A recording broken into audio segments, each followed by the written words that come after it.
आपल्या सर्वांनाच कल्पना आहे की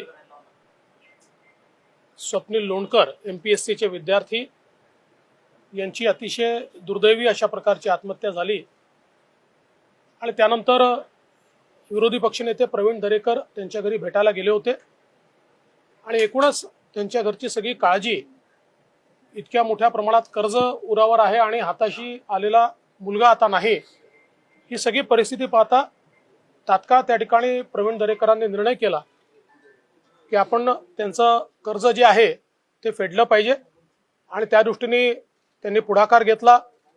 मंगेश चव्हाण असतील, आमदार पाटील असतील, आमचे गोपीचंदजी असतील, सगळ्यांनी मिळून त्यात मदत केली आणि प्रवीण दरेकरांच्या पुढाकारामुळे आज त्यांना आम्ही जवळजवळ 19.5 लाखाचा चेक दिलेला आहे आणि त्यांना कर्जमुक्त करण्याचा प्रयत्न केला आहे। आम्ही त्यांना हेही आश्वस्त केलं आहे की भविष्यात त्यांच्या कुटुंबाच्या पाठीशी भारतीय जनता पार्टी निश्चितपणे उभी राहील आणि आमचा प्रयत्न असेल की भविष्यात दुसरा स्वप्नील लोणकर होऊ नये या दृष्टीने आपल्याला काय कारवाई करता येईल याकरताही भारतीय जनता पार्टी कमिटेड आहे। कोकणात मुसळधार पावसाचा फटका बसलाय, अनेक गावांचा संपर्क तुटलाय आणि मदतही मिळत नाही लोकांना। अतिशय भीषण परिस्थिती कोकणातली पाहायला मिळते आहे। विशेषतः आता माध्यमातून जे काही बघायला मिळालं त्याच्यामध्ये आता साधारणपणे या वर्षभरातला तिसरा फटका आहे आणि भीषण अशा प्रकारची परिस्थिती आहे। मला असं वाटतं की मागच्या 2 वेळेची मदतही कोकणवासियांना मिळालेली नाही, पण आता तर तात्काळ मदतीची आवश्यकता आहे। सरकारने त्यात लक्ष द्यावं आणि जेवढ्या टीम्स पूल करण्याची आवश्यकता असतील, जेवढे त्या ठिकाणी उपाययोजना करण्याची आवश्यकता असेल त्या सर्व उपाययोजना तात्काळ सरकारने कराव्या अशी आमची विनंती आहे। हिंदी में जानना चाहेंगे देवेंद्र जी, जिस तरीके से स्वप्निल लोणकर को आप लोगों ने मदद की और जिस बैंक का कर्ज माफ कर रहे हैं, बताया जा रहा है वो बैंक कहीं कहीं शिवसेना का है या फिर सरकार को जो चीज करनी थी वो नहीं कर पा। देखिए, स्वप्निल लोणकर MPSC के विद्यार्थी थे और वो MPSC पास हुए थे, लेकिन इंटरव्यू नहीं होता इसके फ्रस्ट्रेशन में उन्होंने आत्महत्या की। और जब प्रवीण दरेकर जी हमारे विपक्ष के नेता उनके घर मिलने के लिए गए तो उस समय उनकी परिस्थिति को देखने के बाद उनके ध्यान में आया कि घर कर्जे में डूबा है, क्योंकि स्वप्निल तो अभी 6 महीने में नौकरी पर लगेगा तो सारा कर्जा हम चुकाएंगे, इस हिसाब से लिया हुआ वो कर्जा था।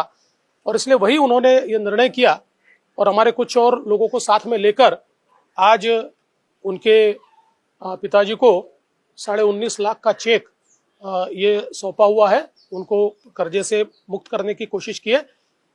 ये तो भारतीय जनता पार्टी ने निश्चित किया है, लेकिन हमारा उससे आगे बढ़कर ये मानना है कि कोई नया स्वप्निल लोणकर तैयार न हो, किसी को इस प्रकार से आत्महत्या की आवश्यकता न पड़े, इसके लिए भी हम लोग बड़े पैमाने पर प्रयास करने वाले।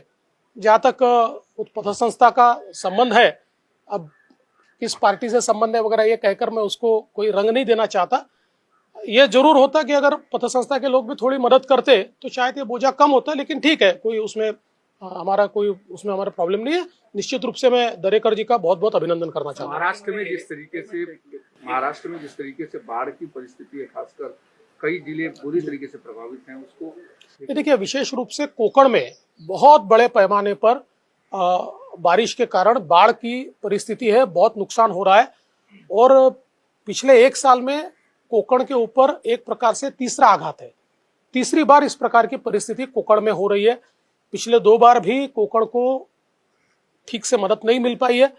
अभी तो हमारा मानना यह है कि तुरंत जो रेस्क्यू ऑपरेशंस है या अभी जो संपर्क टूट रहा है उस संपर्क को बनाने की दृष्टि से जो तुरंत करने की चीज है वो सरकार तुरंत करे और उसके बाद लोगों को मदद करने की कोशिश करे। सर, मराठीमध्ये एक आता मदत दिली आहे, खरं तर मुख्यमंत्री मदत देणं अपेक्षित होतं, सरकारने गोष्ट करणं अपेक्षित होतं ना, भेटी झाल्या ना मदत पोहोचली आणि आता जी माहिती कळते की एक संलग्न त्याच पक्षाची देखील संस्था आहे। काय बघताय तुम्ही? मदत तर केली पण तात्काळ होणं अपेक्षित होतं? नाही, मदत तात्काळ व्हायलाच पाहिजे होती। मला जरा त्या दिवशी हाऊसमध्ये देखील आश्चर्य वाटलं की आम्ही मागणी केल्यानंतर पहिल्यांदा तर सरकारने त्या संदर्भात कुठली घोषणाच केली नाही, मग नंतर घोषणा केली उचित मदत केली जाईल। अशा परिस्थितीमध्ये संवेदना कशात असते? सरकार आहोत आपण, 24 हात 36 हात देखील मदत सरकारला देता येते, यापूर्वी आपण दिली आहे, त्यामुळे ती मदत तर मिळालीच नाही। आणि ज्याचा आपण उल्लेख केला, मला देखील अशी माहिती मिळाली आहे की पतसंस्था कुठल्या तरी पक्षाशी संलग्नित आहे. मला त्याच्यामध्ये जायचं नाही. पतसंस्थेच्या लोकांनी जर काही व्याज वगैरे चक्रवाढ व्याज कमी केलं असतं तर त्यांच्यावरचा बोजा कमी झाला असता. पण ठीक आहे, त्यांचे कायदे नियम काय आहेत मला माहिती नाही. त्यामुळे आम्ही मात्र हा निर्णय केला आणि मी प्रवीण दरेकरांचं विशेष अभिनंदन करतो की त्यांनी यात पुढाकार घेतलाय. या परिवाराच्या पाठीशी आम्ही उभे राहणार आहोत. सर, एक प्रश्न आहे की तोक्ते चक्रीवादळ असेल किंवा निसर्ग चक्रीवादळ असेल, दोघांचा तुम्ही दौरा केला होता, मात्र मदत पोहोचली नव्हती आणि आता महापुराच्या परिस्थितीमुळे अनेक घरं पाण्याखाली आहेत. नुकसान खूप मोठ्या प्रमाणात झालेलं आहे. तुम्ही राज्य सरकारकडे मदती संदर्भात काय बोलणार? नाही, मदत ही करावीच लागेल, कारण मागच्या दोन्ही वेळची मदत घोषित झाली पण ती पोचली नाही. आणि जी पोचली त्याचा क्वांटम हा अतिशय कमी होता. म्हणजे लोकांच्या तोंडाला पानं पुसणं ज्याला म्हणतात अशा प्रकारचा तो क्वांटम होता.